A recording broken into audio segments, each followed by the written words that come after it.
here. All right.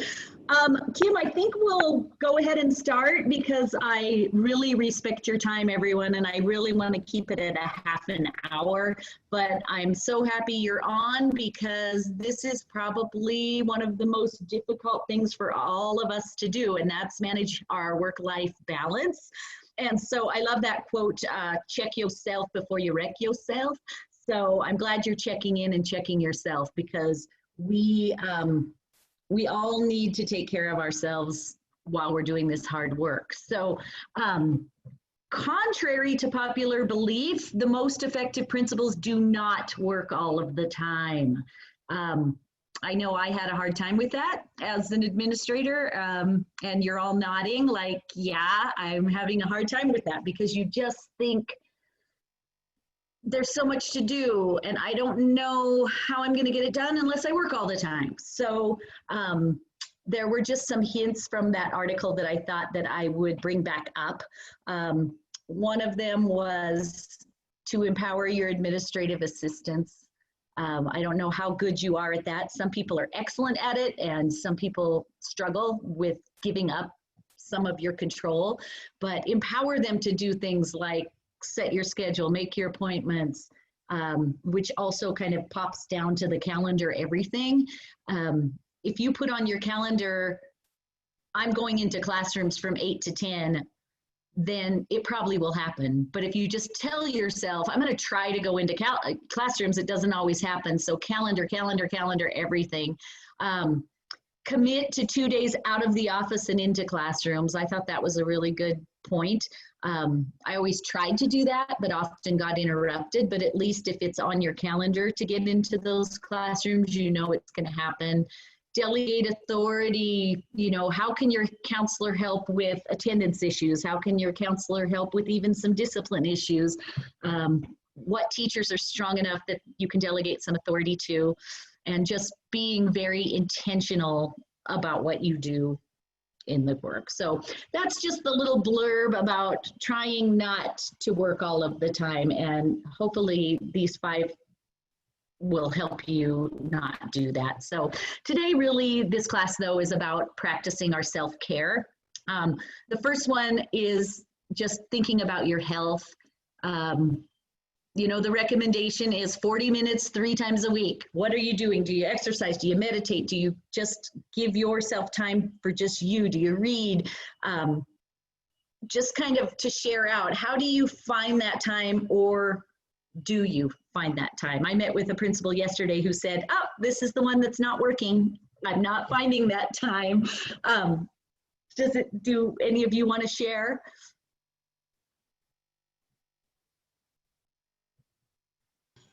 I will share.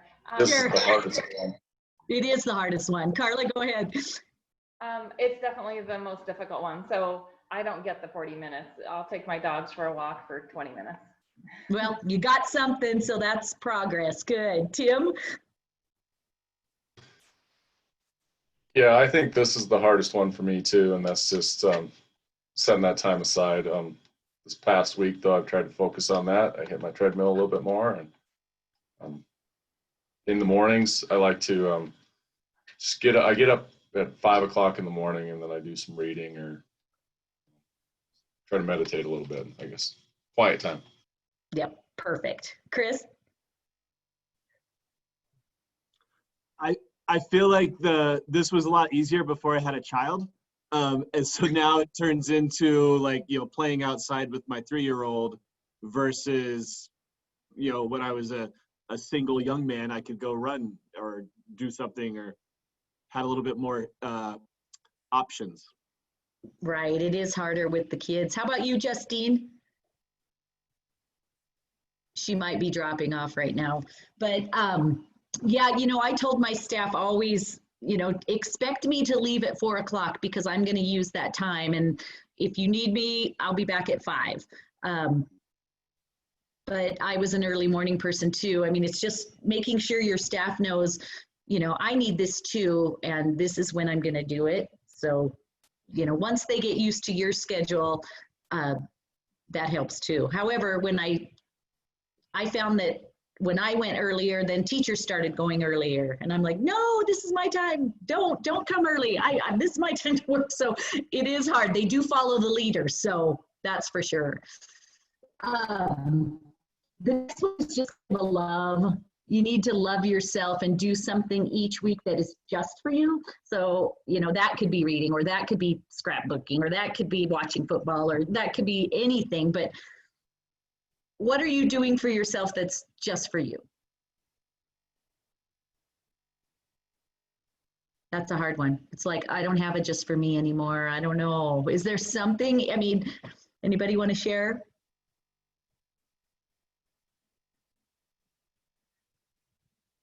Go ahead, Carla.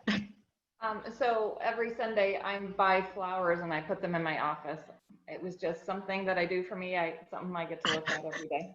I love that. I love that. Yeah, that's super nice, because you just need to feel something fresh, especially now with COVID and all the masks.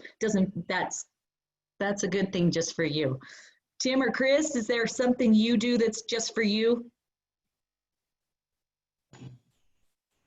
I think just for me, I have a military career on the other side of school, but so that keeps me busy as well. And I think that in a way is just for me, but it's something different.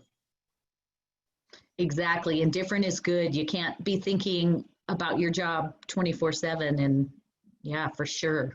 So is that once a month, Tim?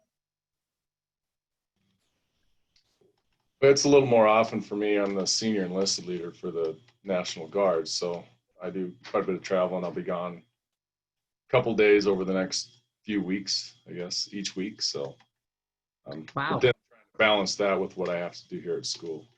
Yeah, awesome. Thank you. Thanks for your service too. Service in your job, service in the Guard. Thank you. Chris, how about you? Definitely watching sports, but then I feel like, yard work is, you just going outside and not thinking about anything and just doing mindless stuff like driving a lawnmower around.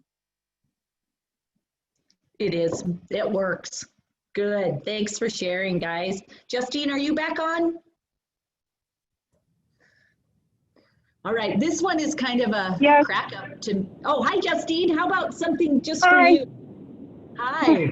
Sorry, my phone takes like 3 minutes to unmute. Spending time with my kids.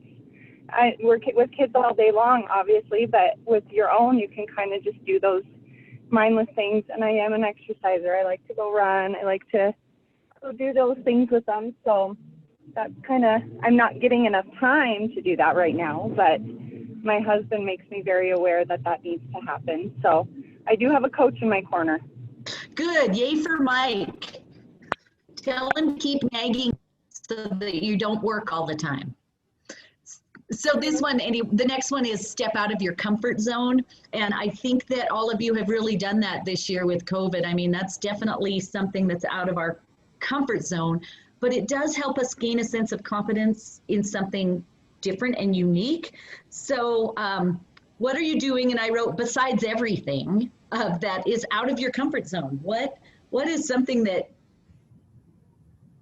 is definitely out of your comfort zone, but you're feeling a little bit better? I'm feeling competent here. I'm feeling like I'm getting that. Hey, That's Sue, a hard one. Yes. we also had Matt Carey from Laurel Connect. Oh, hey, Matt. Welcome. Yep. Hello. Good morning. Thank you. Good morning. Since you're unmuted, do you want to share something that's kind of out of your comfort zone that you're feeling better about since school has started? Sure. And I joined a little bit later and heard you speak just about that delegation sort of aspect. I was a one-man, one department special ed teacher prior to being an administrator here, so I was very comfortable and familiar with, I'll just do it myself. And I have worked to, empower, enable some of the secretaries and some of the teachers to do some things that I just frankly don't have time to do, and really working to be more comfortable with that and making sure that they're empowered and accountable for those kinds of tasks and duties. Awesome. Thanks for sharing. Anybody else?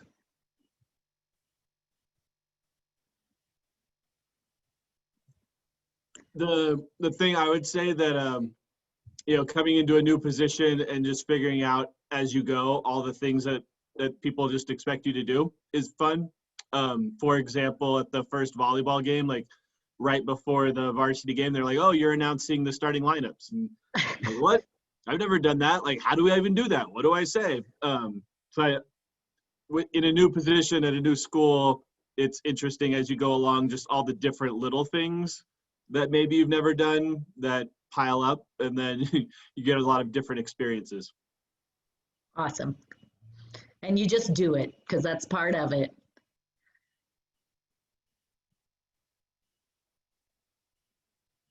Anybody else want to share?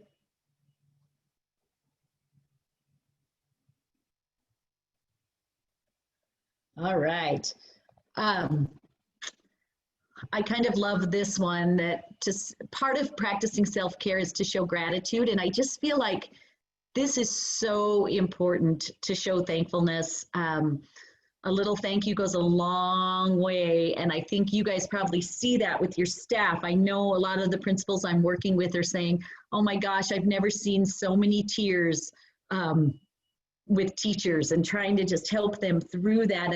And it does help your self-care to show gratitude, because it's just like, okay, that feels good, because I think they know I appreciate them, and I want them to know that they are appreciated. So can everybody kind of just share one way that you're showing thankfulness? Either it doesn't have to be to your staff, it could be to your spouse or your family, or just something that kind of helps you get through this too. Because I know a lot of you are doing some cool things. And so anybody want to go first? I think Go ahead, Chris. Go ahead, Chris. I made cookies yesterday and put them in the staff lounge, which is funny because then everybody's question is like, did your wife make them? And like, no, I'm capable of making cookies. I did that. And then we're starting it up like with the counselor, where, we're doing the first couple, then trying to make it like a weekly thing where somebody brings something in just to, I don't know, show appreciation, but also to make it, a nice environment where we all feel like we're on each other's team. Good job. Good job. Tim? One thing that I do is periodically, and I don't know if it's practicing self-care or not, but I buy donuts and rolls for the staff, every few weeks. So put those in the teacher lounge, but probably could be healthier, but a little sweetness doesn't hurt. No, the food option's always a good one. Justine, are you on? Can you share? I'm here, Sue. We have a little coffee shop just down the road from us, so I'll call and open up a tab and ask the teachers to walk down, or in the morning stop on their way to work and get a coffee. I'm trying to do that once a month.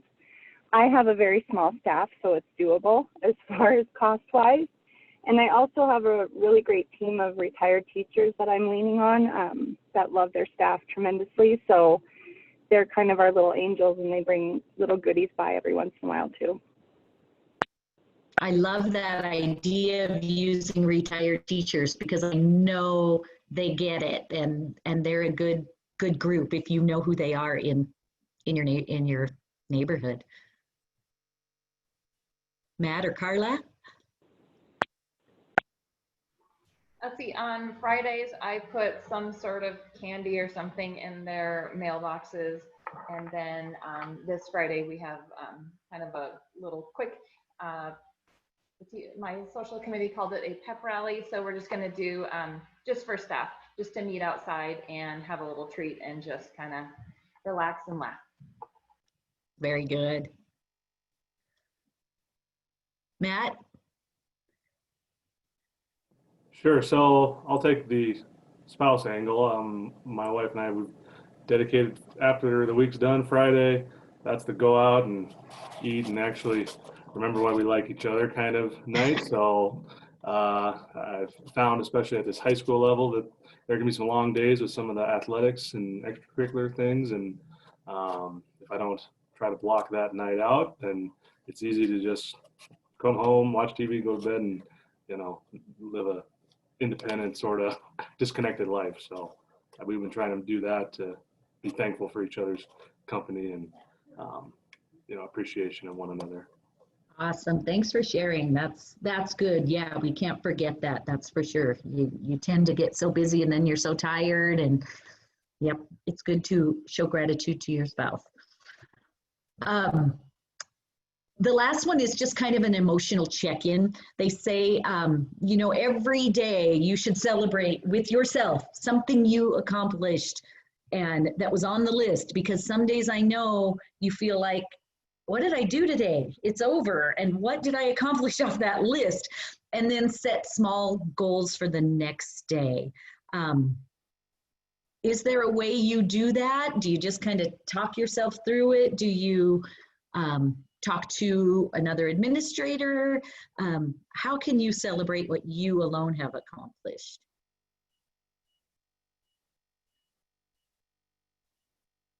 Anybody have any good ideas?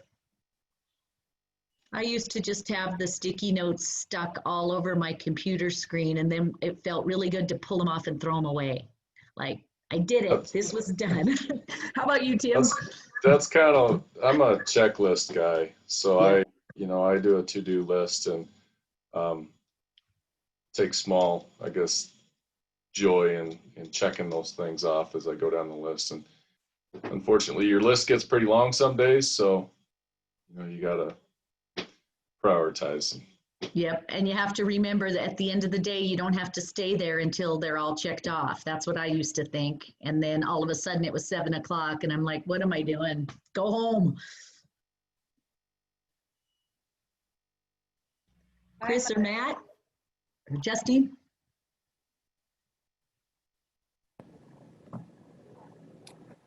Sure. Well, I'll hop on too. I mean, I'm a note card guy. I'll show you. There it is. Right there with all my scratch, even from this morning. And yep. I feel the same way. I even asked our secretaries, I said, man, can you guys help me nerd out and just buy some color-coded ones? That way, my yellow is for kids, my orange is staff, right? And then that way I can just look and at least have a general idea of what each task is related to. That's a great idea. Yeah, I'd say the same thing with the making a checklist. And a lot of times you put stuff on there that, is easy just so you can check it off. And then having stuff on your calendar so you can look back at the week and say, okay, I did do some stuff. Yeah, absolutely. Very good. Thanks for sharing, guys. So remember, our seat can be a lonely place. So make sure you lean on each other.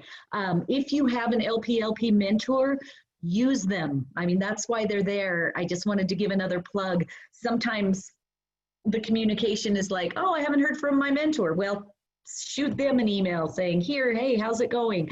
Kind of like the leaning on individuals, find a buddy, whether it's a co-administrator or administrator across the state or your mentor, just for an outside perspective, support, advice. That's important. And the last one is, so much of what you do requires you to be in the moment, centered, focused on whoever you're talking to. And then this comes on, the laminator's broken or something where you have to deal with something. So just remember to take care of yourself. We're going to have a great year. You guys are amazing. Kim's just going to pop on for just a minute to talk about the website again and where you find the evaluation to get you can have renewal units for this each month too. Before Kim pops on, I just want to remind you that next month it's again the October 22nd, always a Thursday, 7:30, and next month is, this is going to be a hot topic, I'm sure, meeting students' mental health needs, and we'll definitely try to keep it, again, at a half an hour, even though we can talk about that for, 3 hours, I'm sure. But Kim, go ahead. Okay. So Sue, I'm going to stop your screen share. Yep, perfect, thank you. Or do I stop it? I think I did. I think Okay, that yeah, worked. you did.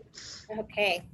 So this will be on the new Principal CLN webpage. And in about 15 minutes, I'll post the evaluation and the recording to this and Sue's presentation.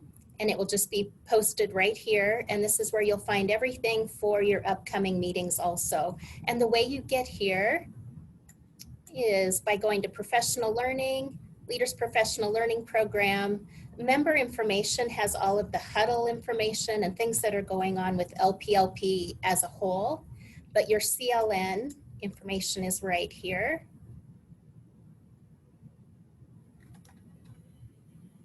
And the new principal one. So that's how you get to that page.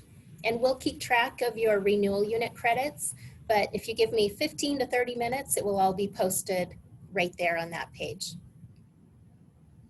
All righty, and I definitely, hey, we did pretty good. I want to honor your time. You're going to be ready for kids at 8 o'clock. Thanks everyone for joining in. Take care of yourself, and we'll see you next month on October 22nd.